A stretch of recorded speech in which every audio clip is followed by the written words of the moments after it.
Special day ఏంటంటే అంటే మనకు రాజ్యాంగాన్ని అమలులో తెచ్చుకున్న దినంగా పరిగణించుకొని ప్రతి సంవత్సరం మనం దీన్ని జెండావిష్కరణ చేసుకుంటాం. దాన్ని ప్రతి సంవత్సరం ఆ రాజ్యాంగానికి అనుగుణంగానే మనం నడుపుకోవాలని అందరినీ నడుపుకుంటాం. 200 సంవత్సరాలు ఆంగ్లేయుల కబతాస్తాన్ని నలిగిపోయిన మన దేశానికి 1947 ఆగస్టు 15న ఎంతోమంది స్వతంత్ర సమయోధుల పోరాట ఫలితంగా మనకు స్వాతంత్రం అయితే లభించింది.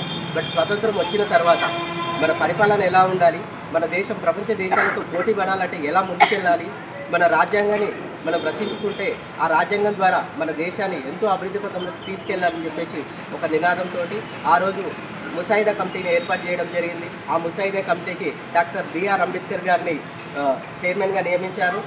అంబేద్కర్ గారి నేతృత్వంలో ముసాయిదా కమిటీ 2.5 సంవత్సరాలకు పైగా శ్రమించి ప్రపంచ దేశాలన్నీ అన్వేషించి అన్నింటిలోకెల్లా ప్రపంచంలోనే అతిపెద్ద రాజ్యాంగ వ్యవస్థను తీసుకురావడం జరిగింది. 1950 జనవరి 26 రోజు మన రాజ్యాంగాన్ని అమల్లోకి తీసుకురావడం జరిగింది. నాటి ప్రధాని చేతుల మీదుగా రాజ్యాంగాన్ని అమల్లోకి తీసుకురావడం జరిగింది. రాజ్యాంగాన్ని అమల్లోకి తెచ్చుకున్న శుభ సందర్భంగానే ఈరోజు మనం గణతంత్ర దినోత్సవాన్ని సెలబ్రేట్ చేసుకుంటున్నాము. రాజ్యాంగాన్ని అమల్లోకి తెచ్చుకున్న తర్వాత దాంట్లో ఉన్న విధి విధానాలు పాటిస్తూ మనం అభివృద్ధి పథంలో ముందుకెళ్లాలని చెప్పేసి రాజ్యాంగం అమలు చేసిన గొప్ప సూత్రాలు అందరికీ సమానత్వం హక్కు ఉండాలని చెప్పేసి సౌభాతృత్వం సమానత్వం అందరిలో ఉండాలని చెప్పేసి తీసుకెళ్లడం జరిగింది.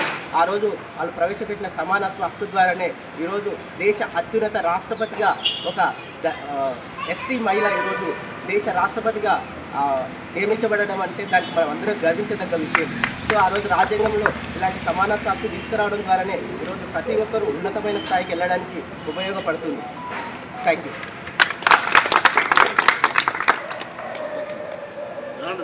సెలబ్రేట్ చేస్తున్నటువంటి 76వ రిపబ్లిక్ డే దినోత్సవాన్ని కాలనీ వాసం ముందుగా వారి యాజమాన్యానికి కాఫీ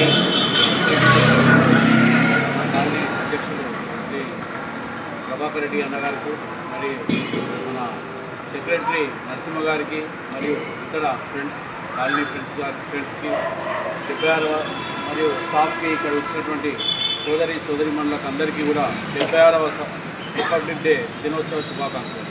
రిపబ్లిక్ డే అంటే ఏంటంటే 1950 జనవరి 26న మన రాజ్యాంగం అనేటువంటిది అమలులోకి వచ్చినటువంటి దినోత్సవం.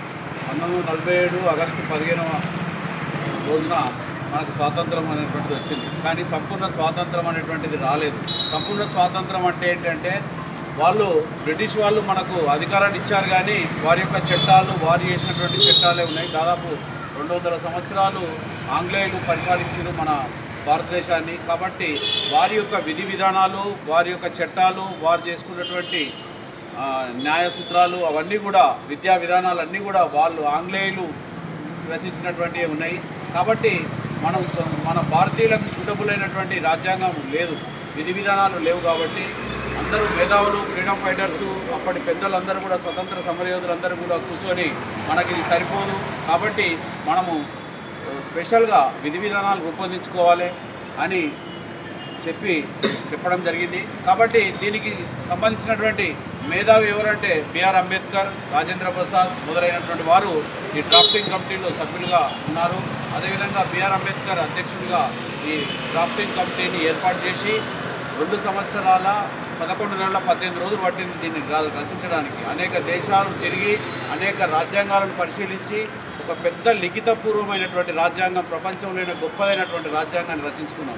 అప్పటి నుండి ఇప్పటి వరకు మన న్యాయ సూత్రాలైనా కానీ, న్యాయస్థానమైనా కానీ, విద్యా విధానాలైనా కానీ, మన అందరూ మతాలకు అతీతంగా, కులాలకు అతీతంగా, అప్పుడే పుట్టినటువంటి బిడ్డ నుండి ముదుసలి వరకు ప్రతి ఒక్కరికి కూడా అన్ని సూత్రాలు, అన్ని న్యాయాలు, చట్టసభలు అన్నీ కూడా ఈ రాజ్యాంగం ప్రకారమే నడుస్తున్నాయి.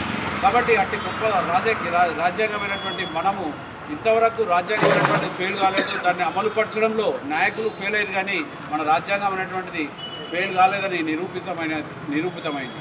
ఇంత పెద్ద దేశము, ఇన్ని మతాలు, ఇన్ని కులాలు, ఇన్ని భాషలు, ఇన్ని ప్రాంతాలు ఉన్నా కానీ మనము ఇంకా ఐక్యంగా ఉన్నాము. అంటే భిన్నత్వంలో ఏకత్వం ఉన్నటువంటి, ప్రపంచంలో ఉన్నటువంటి దేశాలలో మన భారతదేశం ఒకటి. దీనిలో మనం అందరం జీవిస్తున్నందుకు గర్వపడాలి. ఈ స్వేచ్ఛా గాలులు మనము పీలుస్తున్నందుకు మనము స్వతంత్ర సమరయోధులకు రుణపడి ఉంటాము. ఈ ఏడాదిలో 2 రోజులు 15 ఆగస్టు మరియు జనవరి 26న మనము ఈ జెండాకు వందనం చేసి వాళ్ళ యొక్క సేవలను, ధనమాన ప్రాణాలను కోల్పోయినటువంటి ఈ స్వతంత్ర సమరయోధుల వారి యొక్క త్యాగాలను మనం స్మరించుకునేటటువంటి రోజు. కాబట్టి విధిగా మనం భారతదేశ పౌరునిగా ప్రతి ఒక్కరం కూడా మనకు జెండాకు వందనం చేసి వారి యొక్క సేవలను స్మరించుకోవాల్సినటువంటి రోజు. కాబట్టి మనం ఇక్కడ గుమికూడడం జరిగింది. మీకు అవకాశం ఇచ్చినటువంటి యాజమాన్యానికి, అనగా హాస్పిటల్ యాజమాన్యానికి, మా అధ్యక్షులు ప్రభాకర్ రెడ్డి గారికి, నరసింహ గారికి కృతజ్ఞతలు తెలుపుకుంటూ ముగిస్తున్నాను. భారత్ మాతా కీ జై, భారత్ మాతా కీ జై, జై బోలో స్వతంత్ర భారత్ కీ జై, జై బోలో స్వతంత్ర భారత్ కీ జై, జై హింద్.